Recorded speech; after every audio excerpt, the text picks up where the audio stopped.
Dani, nouveau jingle, ça veut dire qu'elle fait vraiment partie des murs maintenant. Bravo à toi.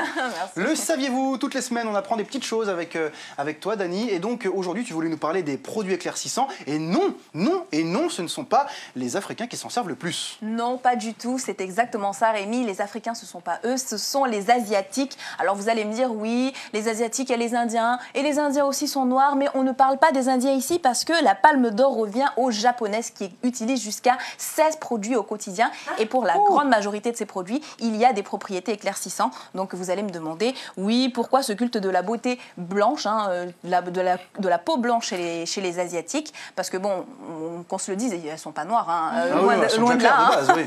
Donc en fait, chez les Chinoises par exemple, c'est un critère en fait, de beauté ancestrale.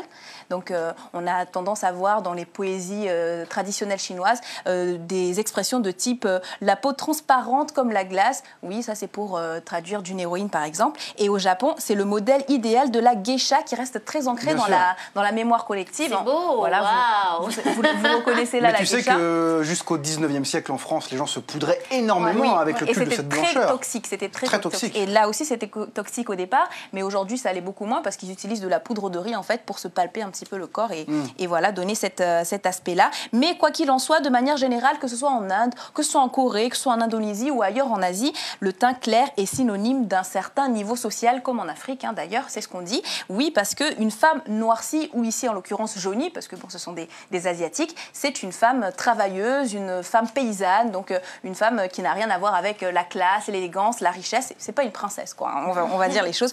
Autre explication de cette course à la blancheur, qui par conséquent devient une course plutôt à la perfection, ce sont les taches en fait pigmentaires que les jeunes Asiatiques ont à partir de l'âge de 20 ans. Elles sont ridées très très tard, les Asiatiques en général, mais par contre les taches, elles les ont hyper tôt, et c'est un complexe vraiment énorme chez ces femmes.